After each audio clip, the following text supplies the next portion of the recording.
So we've managed to find Alloa Old Kirkyard, and I'm going to try and get in. Look at this here. Look at that there. Burke and her have nothing on me. Look at that there. Just going to break it in the gate like this here. Look at that there. Oh, brilliant. We're in and all. I don't know how I'm going to do it, but I'm so brilliant. I'll just get my stuff here. Now, the Jameson family. John Jameson, 1740 to 1823, Irish whisky distiller, was baptised on the 5th of October 1740 in Alloa, one of the children of William Jameson of Alloa and his wife Helen Home of Thormo, Kinrossshire. In 1768 he married Margaret. She lived from 1753 to 1815. She's the eldest daughter of John Haig, whisky distiller of the Gartlands, Gartlet, Kilbeggy, and his wife Margaret Stein of Kennet Pans. In the mid-1770s, John Jameson travelled to Dublin, where he became aware of the possibility existing there for starting his own business. Ireland at that time had a different regulatory system to Scotland. In 1780 he established a distillery in Bow Street in the heart of Dublin.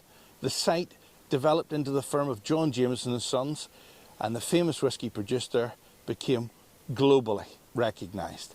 In 1804, John Jameson II took over the running of the Bow Street distillery from his father. He remained in charge until 1851, when his son, also called John, took control. John Jameson II was married to Isabel Stein of Kennet Pans.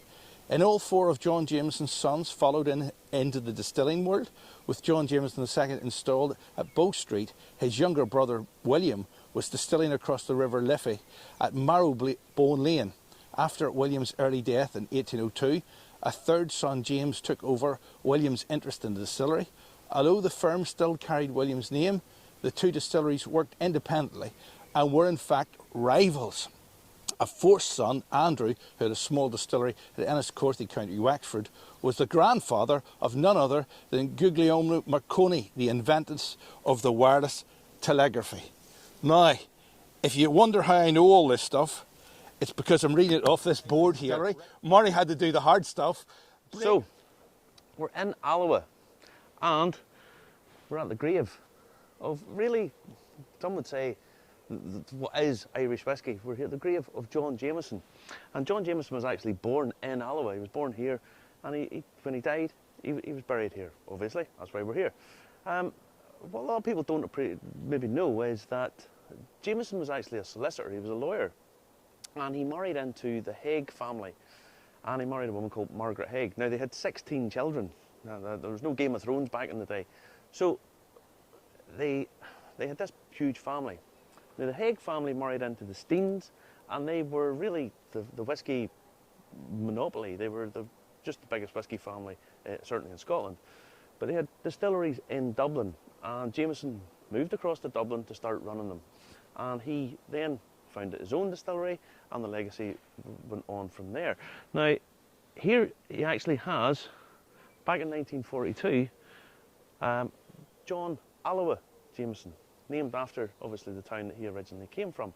So this history is connected through. Now, this Presbyterian graveyard, and John and his wife, Margaret, are both buried there. So what we have, as a little tribute, I brought a little drop of Haig from back in the 1950s, and if I can get the lid off, bear in mind this was put on 60 years ago. And what we're going to do is pay a little salute to Margaret, because without Margaret, John wouldn't have ever really been in the distilling. He'd have been busy wearing silly wig in court. So, just a little tribute to Margaret Jameson, or Margaret Haig as she was known. So, salute you, and I'll tell you what, I'll re-drop myself. Just what you need.